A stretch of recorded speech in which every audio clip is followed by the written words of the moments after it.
Welcome back to How Soccer Explains Leadership. We're very excited here today. We have our first interview of the show, which I'm really excited today to have Paul Jobson with Baylor Women's Soccer. He's the head coach of that team. Paul, how you doing today? Doing great, Phil. Appreciate you having me on. Yeah, we're excited. I know Ryan really wishes he could be here. Unfortunately, as we talked about in the first episode, he had an issue with his foot. That has actually taken a turn where he's dealing with that still. So, as we talked about in episode one, we're going to have to pivot, which is both part of soccer, part of leadership, and part of this podcast, apparently. So, Paul, a lot of people out there, I mean, some people listening presumably know you, but I know there's a lot of people who probably have not heard of you. Believe it or not, Paul, there are people out there who haven't heard of you. Probably a lot. Probably a lot, Phil. It very well may be a lot. I'm not going to make any estimates on the numbers, but I would love for you to just briefly share your story with the audience, kind of how you got involved in where you are today, and really what the kind of intersection you have between soccer and leadership. Yeah, sure, Phil. I appreciate that. And I think what's cool about this line of work is that everybody I talk to seems to have a different story of how they got into coaching. And you just assume as a kid that every coach grows up and wants to be a coach. I did not, to be quite honest with you. I thought I would grow up and take over my dad's family business. My brother was going to be the coach in life, and God has other plans for sure. But looking back, I couldn't imagine doing anything different. Grew up in a great home, older brother, older sister, both great leaders. Christian home. Mom and dad were great in the community. Mom was a choir director. Dad owned his own business. Dad was my first coach, so I learned a lot of leadership from him through his business and through coaching. Through high school, I was a student body president for 4 years, led that way. And then right before college, before I went to play college at Presbyterian, play soccer at Presbyterian College, Rob Polson, which probably more people know him than know me. But my dad passed away right before I left. And that was a pivotal moment for me. Great leader, great dad, great friend. And the world was turned upside down for sure. So questions running through my mind and whatnot. Leadership took a backseat big time for me during that time. But through mentors like my coach, taught me, what it meant to be a coach, introduced me to a young team and said, hey, if you don't coach this team, these young kids won't be able to play soccer. So I was like, oh man, okay, suckered me into that, and fell in love with the game again, not just as a player, but as a coach, and learned a ton through that experience. I coached a team. They were age range was 7 to 12, and they were boys and girls. And we played in a U12 boys league about 45 minutes down the road. So I learned a lot about navigating personalities, age groups, family dynamics on that first team. And I always thought coaching would be a hobby. Loved it, but it was going to be a hobby. So again, God takes control of that and introduced me to my wife in Atlanta. She was playing for the Atlanta Beat of the now defunct WSA, the first Yes. women's pro league. We were friends, then we dated, and then we got married. And then, as everybody says, don't get married, change jobs, and move all at the same time. We did all three. We got married. We moved to Northern Illinois University outside of Chicago and became the head and assistant coach for NIU's women's soccer team. She was the head coach and I was the assistant. At the same time, she got called into the women's national team for the first time at 31, I guess. So I kind of took over the team from there while she was gone. There for 3 years, now at Baylor for 13. So a guy who never thought I would be a professional coach, so to speak, has been thrown into it, and I wouldn't have it any other way. I absolutely love it. Love the engagement you have with players, and just I've learned so much through coaching soccer. Yeah. Now you also, Marci is your wife is also teaching your children and some others as well right now. Yeah, she's leading Yeah, some little. They're probably not little bears. They're probably little something else. But you have your camps that you do that. But tell me a little bit yeah. about your family.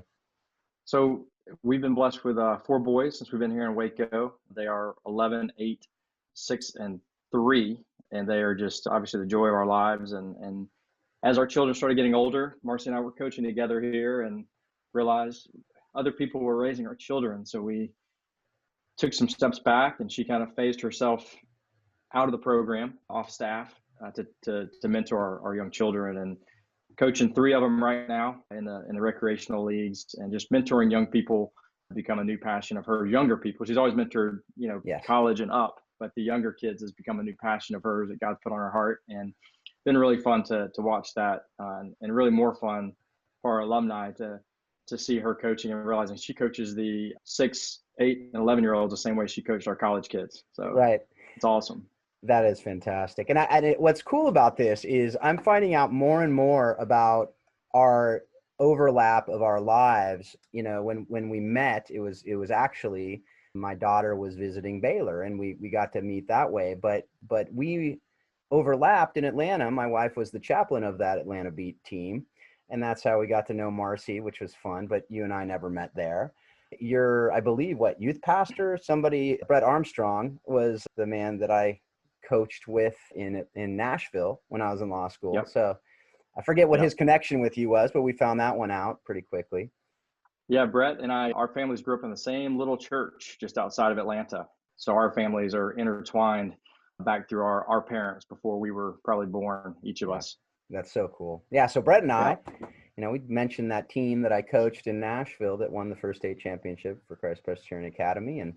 And so that's fun. So it's just been cool. And then to find out the whole Beat connection, I saw on social media, one of the playing cards from her Beat days. And I didn't realize you were there at the same time until just checking that stuff out. So that's fun too. Yeah, the soccer world we talk about is so huge, but at the same time, it's so small. Just the how it all, and even through this, you and I realizing there's other connections that we have through some other future guests you're probably going to have that we didn't realize we both knew. And it's fun connecting the dots and seeing how we all intertwine a bit through this crazy game. Yeah, absolutely. And the hope is that as we learn these things, these, degrees of separation will become smaller and smaller and smaller, and we'll hear these connections and people can connect through the show. I know other podcasts that I do, that's happened, and people have done different things just by connecting with people as they heard a podcast interview or something else. And I really hope that's the case as well. Hopefully you get some future players out of this. I mean, who knows? I mean, that's not why you're doing it, but No. My hope is that people hear about what I saw.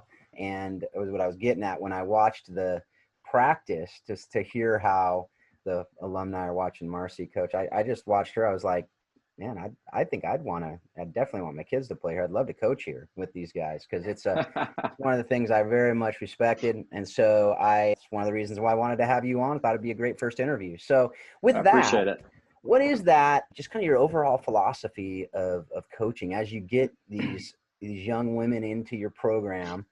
And you could go in, and you've won Big 12 championships. You've had a lot of success in your tenure there. You could go in and be all about winning, and let's just do what we got to do to win games at all costs. Or you can have another philosophy, which I'm kind of leading you a little bit here, but I know, because I know what your philosophy is. But can you share that philosophy that you have as you coach these young women? Well, it's always been about the player first, and we want to recruit the right people into this environment that can buy into an entire culture. We don't want a me culture. We don't want necessarily the superstar mentality where it's all about one player. But what role can each individual player play within a program and buy in, so that as a whole we can be just a fantastic team? And how can we, as a Christian program, as a Christian institution, how can we show God's light through what we do? How do we worship through how we play? And not everybody on my team is a Christian, and they don't have to be to come here. But I think when they come here, they see something a little bit different. And for the most part, people want to be part of that. And I think we've attracted some amazing young people to this program because of how we do things. But at the same time, we want to compete for championships, but we want to do it the right way. And at the end of the day, these young people will end their soccer career at some point. And I want to make sure that what they get here will impact them later, that it's not just about soccer, but it is more about who they can be as people in the community, and hopefully learn to serve God and love God while they do that. Yeah. So with that, you have, really just, it's, as you said, kind of the whole person. Really, you're developing them as women to go out into the world, right? So there's that character integrity. What's that got to do with like identity and just the idea of what is your identity in? Well, I think for so long, especially at this level, these kids have been driven for so long to be soccer players, to earn the scholarship, to be the best player on their team. For us, usually it's a club team. Some also play high school and they're the captains, and that's around school, around town. They're the elite soccer player, and that's becomes their identity. And the hard part is when they come to the next level, everyone's coming from that same place. So then it's super competitive. All the best players from their towns are coming together and competing against each other.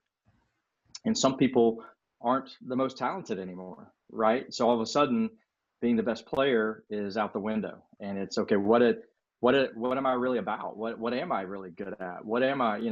So really trying to emphasize to these players that it's not about being a soccer player. I think it's a tool that helps us grow and helps us develop into the people that God wants us to be. But at the end of it all, you're not going to be known as just a soccer player, and helping people realize their identity through that and find character traits that maybe they didn't know they even had. The first time somebody sits the bench could be in college, and they realize what it means to be a supportive member of the team, as opposed to the leader on the field. They've got to be the leader off the field. And that can be a really tough transition for people. But I think it's our job as coaches to help them navigate that, not just navigate the best players on the field to help you win championships, but also navigate those players that are on the sidelines that are pushing a level of training. If the saying is you're only as good as your weakest link better be freaking strong. And for us, that's what we want to happen, is want to be strong in every position on and off the field, behind the scenes, in their apartments, in the locker room, and just to instill great qualities in these young women.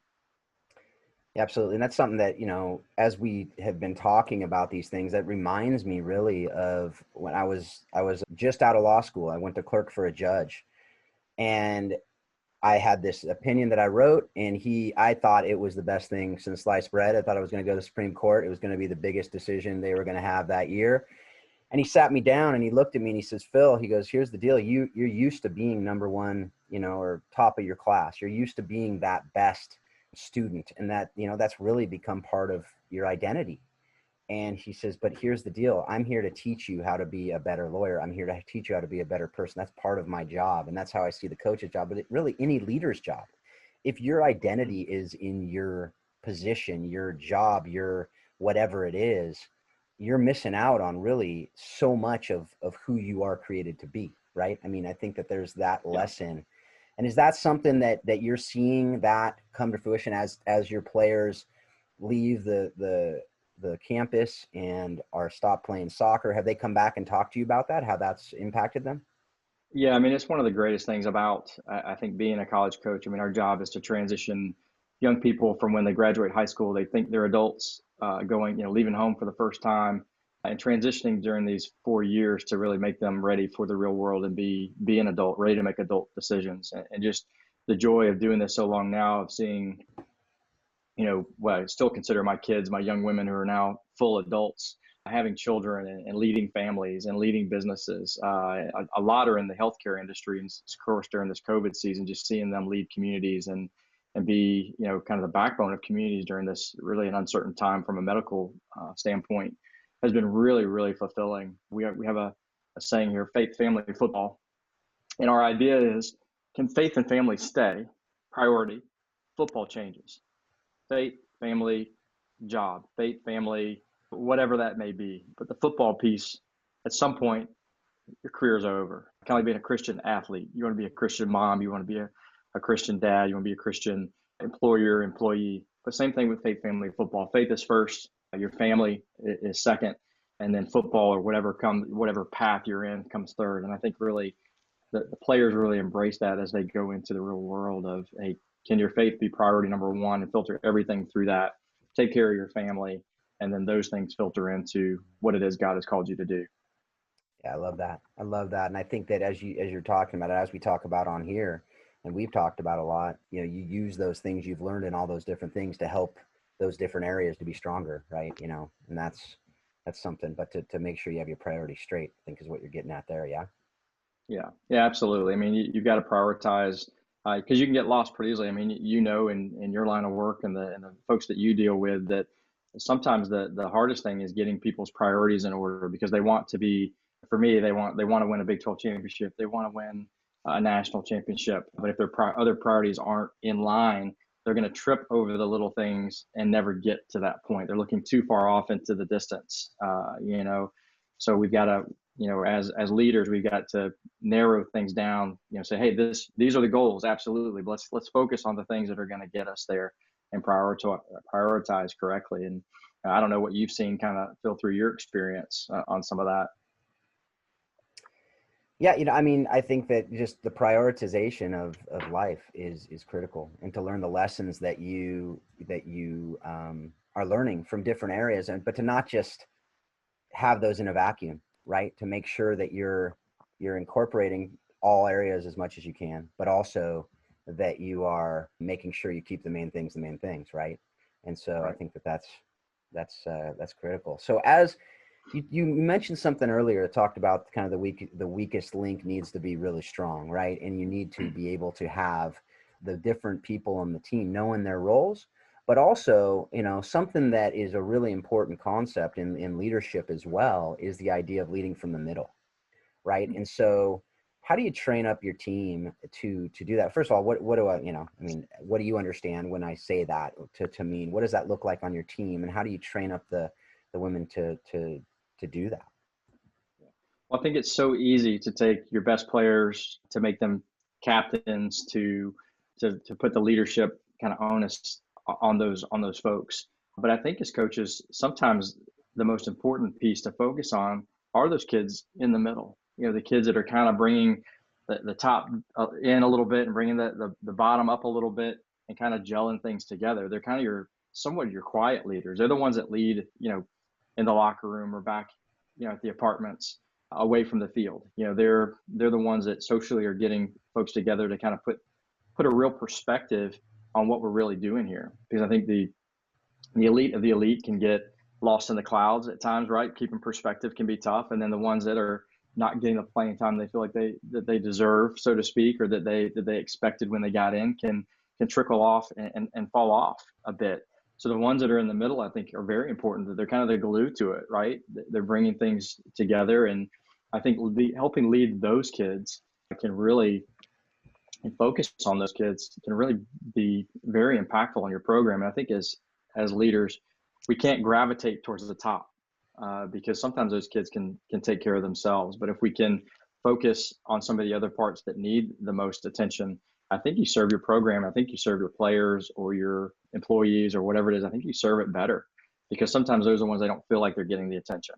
And they're the ones that can really impact your program the most. Because as we know, negativity is like a cancer. It can spread very quickly.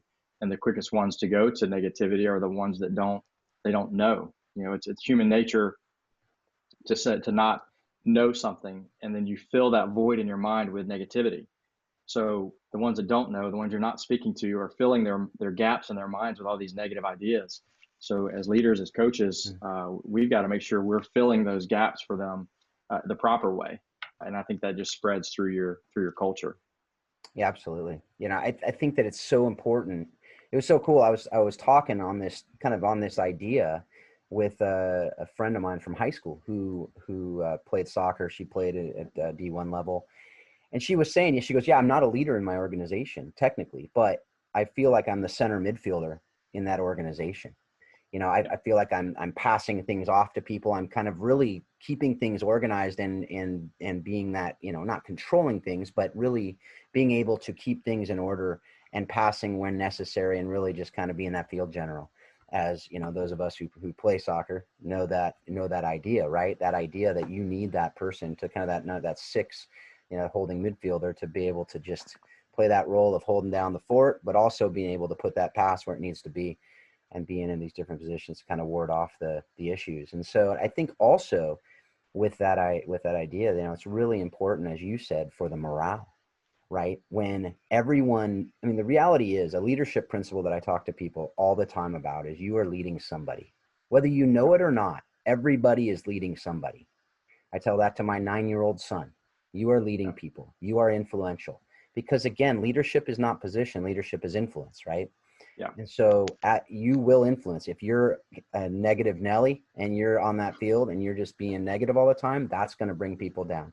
If you're really positive, that's going to bring people. Those things are contagious, right? So yeah, and you hit it, Phil. That influence. We talk about that here all the time. That leadership is influence. It's not the title. It's not you're the captain. It's influence, and everybody has. We always say you're either giving or taking away.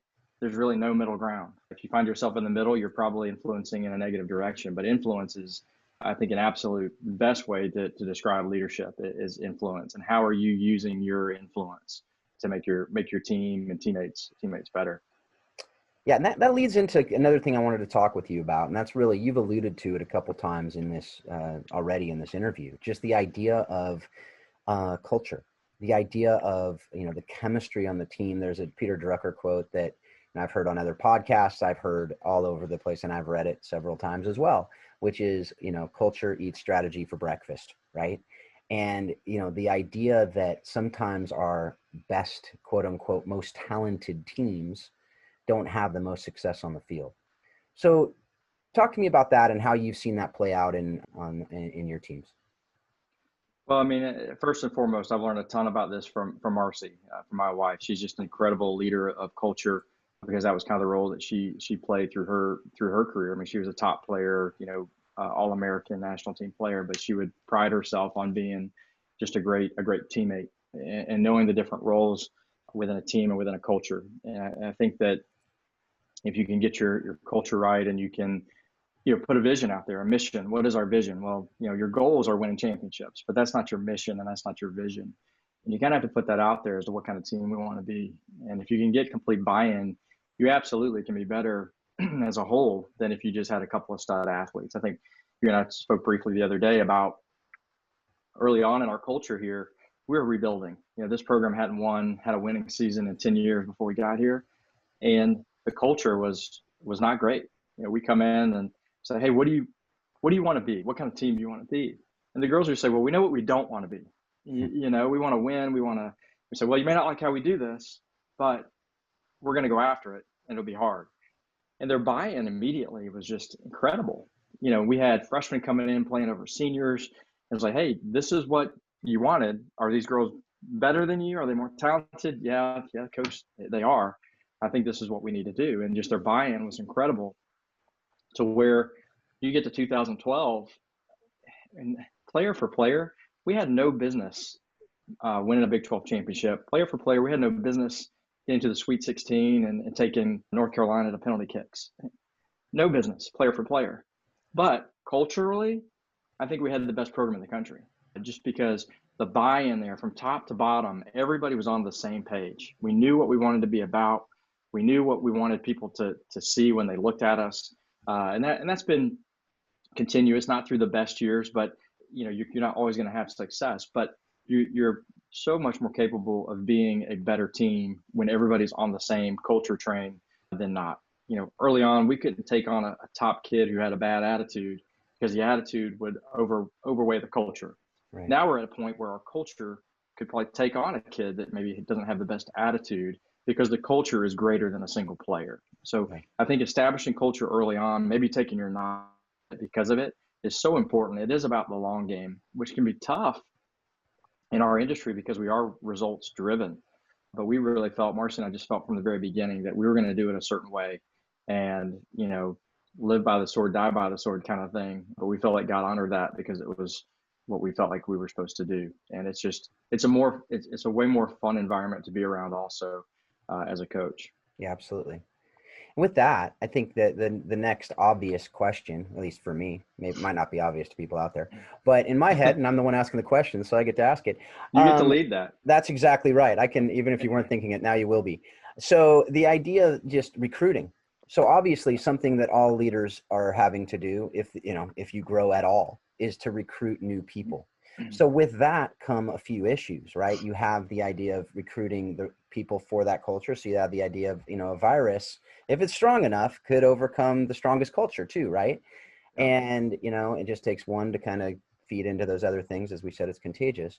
We know about viruses nowadays, unfortunately. Yes. But the other idea though, is just the onboarding process. So can you kind of speak to just that recruiting process that you do regularly? Obviously, it's a big part of what you're doing, and you're continually bringing new people in to the program. In fact, you have 14 freshmen this year, 8 of whom are starting, right? And to watch, the game last Friday night anyway, you played the number 4 team in the country, it held them to a tie, almost won in the second overtime, shot off the crossbar. So you had quite the game there.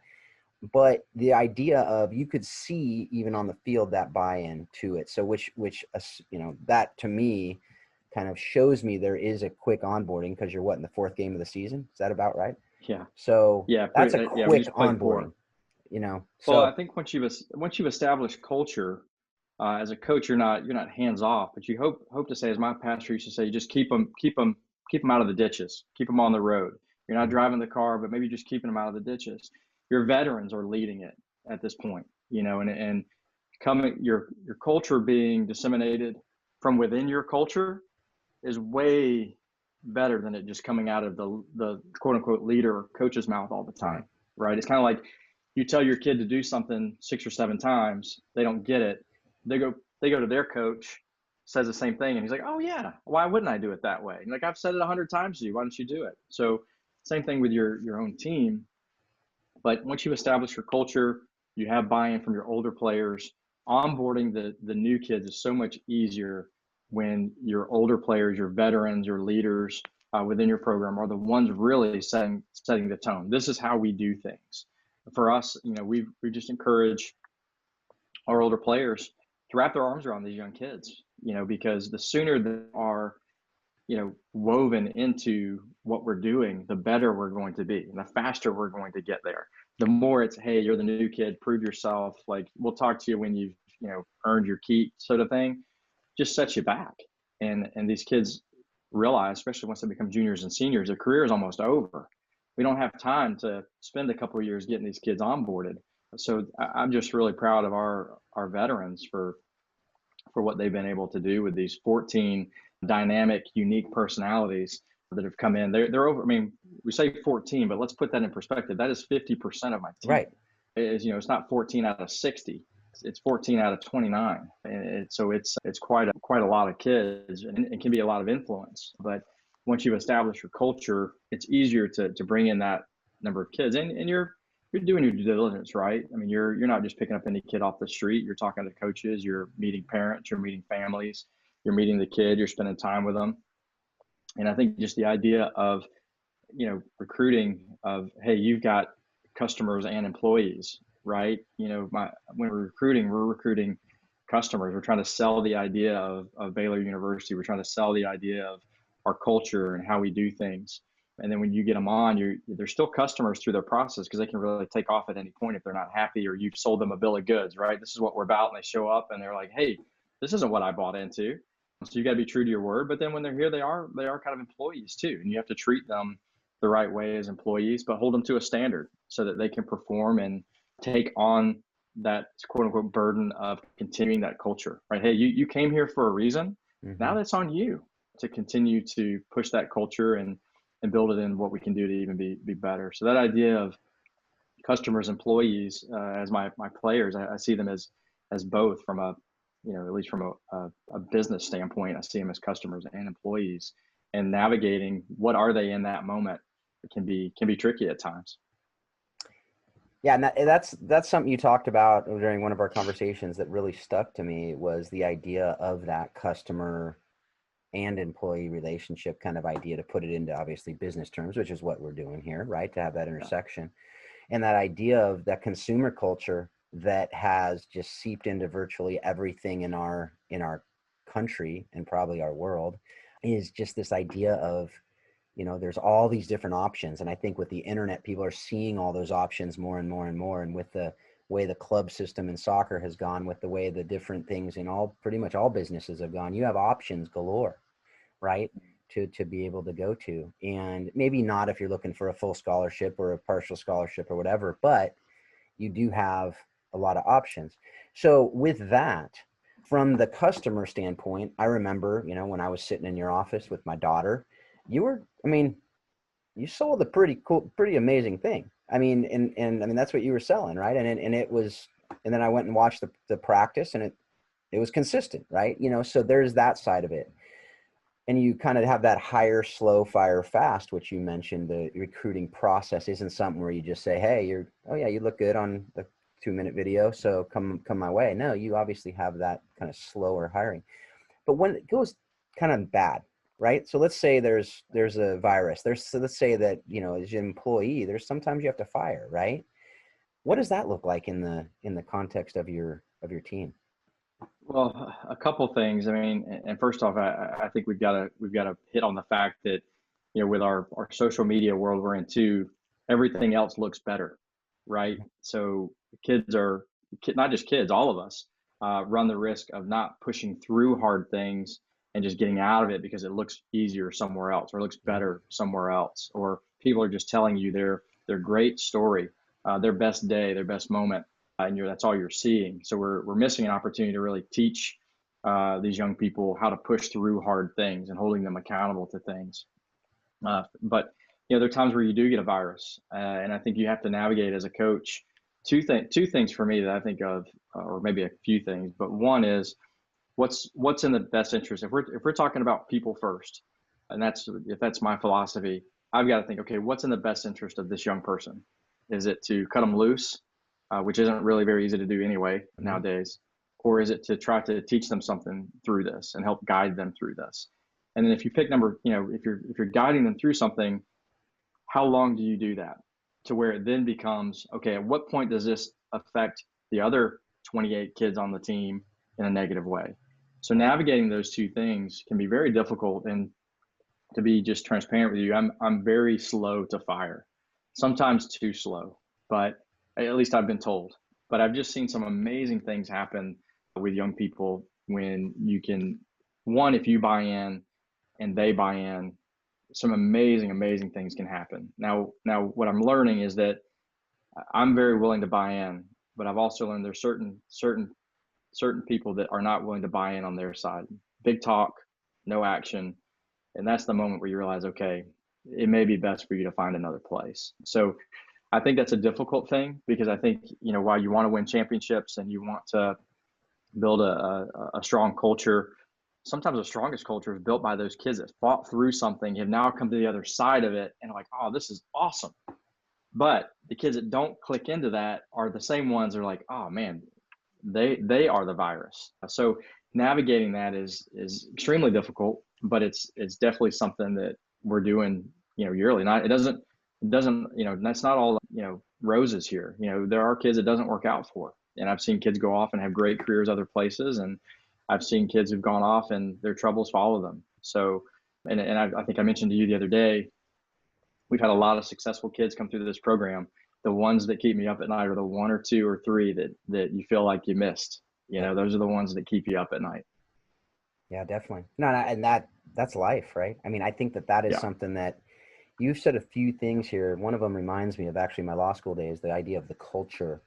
And it goes into the last two answers you gave. One is the culture is so strong because the leadership instills it in the law school example, the students, in the team example, into the team. But there was a violation of a rule, and the school didn't do anything about it. The class did. The class said, that's not how we act here. We're going to give you one more chance. I mean, we're giving you grace, but if you do it again, we don't accept that here. And it was, and I imagine a lot of that's going on your team too. There's that self-enforcement, like, hey, that's not who we are as Baylor soccer. Is that right? Absolutely. There are things that I'll hear about months, years down the road that I never knew happened. And there's a part of me that's like, man, I wish I'd known that. But the reality is I'm glad I never knew about it, because the culture itself took care of a problem that, had they not addressed it, I would have had to address it. And by the time I would have found out about it, it would have been so blown up that maybe we couldn't have done a lot about it, or it would have had some pretty bad ramifications. So I love the stories and love hearing things where the team itself is navigating consequences for actions, because there have to be standards for a culture. Absolutely. So a couple more things as we wind this up. The first thing is something that Ryan and I talked about in the first episode, just the idea of really studying and understanding our players and the different personalities. And as a coach, to be able to understand each personality so you know how to really coach them individually as well as corporately, but also for the coaching staff, the importance of understanding the personalities of the coaching staff and who does what in the coaching staff. And so can you speak to that, how that plays out in your program? Yeah, I think it's very easy as a coach, as a leader, to take your personality and put that on everybody else and expect everybody else to understand how you understand, to communicate how you communicate. And I think if you do that, you're setting yourself up to fail very quickly. Those of us that are married and have children, I think we know very quickly that even within your own household, that's something that you learn is, the best way to have a strong household is be able to communicate properly with your spouse and with your children. And even though your children are born of you and your wife, their personalities can be totally different from you. Like, where did you come from? You're not Yep. like me or your mom, So that helps you navigate it a bit. But I think within your program, having a staff that is not a cookie cutter of yourself, because with a team of 30, 32, whatever it may be on a year, you may have one or two that relate directly with you. And you hope that a few of them relate directly with the other staff members, whether it's assistant coaches or director of operations or athletic trainer, somebody that then connects directly back to you as the head coach or leader to help disseminate information properly to get the best out of everybody. And being able to have an open ear to people that don't communicate how you do is huge for a culture. Everybody needs to feel like they're being heard. Everybody needs to feel like they have an opportunity. But if we're not able to communicate, which is talking and listening, then you don't have an opportunity to be very successful as a program or as a team or as a business. So I think the cookie cutter idea is not a successful one when it comes to personalities. Absolutely. And I was reading the Alex Ferguson autobiography and him talking about how he didn't become the manager who he was until he realized he couldn't be both the trainer and the manager, and that Right. he really needed to listen more as the manager. And I think a lot of that has to do with the personalities of the coaches and the managers as well, because of, their how they act and interact, and whether they're detail oriented or people focused, things like that really impact that. Have you seen that in your staff? Yeah, for sure. I mean, I think he even says something in one of his books about how if he's not working on his team every day, he's setting them up for failure. That with all the success in the world that he's had, even with that team, he was walking in every day knowing that something new was going to happen. He had to be working on it every day. And I think with even in our own staff, when you find yourself getting comfortable, get worried, get scared, Mm. because those are the moments that things start to fall. And I know even in my own career, a number of years ago, I had to reassess everything that I was doing. It didn't mean firing people; it meant really firing myself and saying, "Hey, you're getting way too comfortable. You need to step it up and hold yourself more accountable, so that you can then hold staff and players more accountable." But it's a constant thing. I think somebody said that something about culture being a behavior, not a belief. Culture is not a belief; it's a behavior. So behavior is something you're constantly acting on. You're constantly having to adjust it and work on it. And holding your staff accountable to that too is extremely important. Hey, are you meeting with a couple of kids that I really can't connect to because we need that kid connected? So yeah, that constant reminder is so important to stay engaged with your culture as a behavior. Absolutely. And there's so many things that I even saw, just a little exposure I had to your program that back that up. So don't have time to get into that today, but there are two more questions. One is, Yep. you alluded to the differences of your children. And I do 5 kids that I have. They're all totally different personalities. And, Yeah. one is like my mini me. One is probably close to my wife's mini me, but the other ones, man, it's like, what is going on here? Who are these kids? But even the mini me's, we butt heads probably more than anything, right?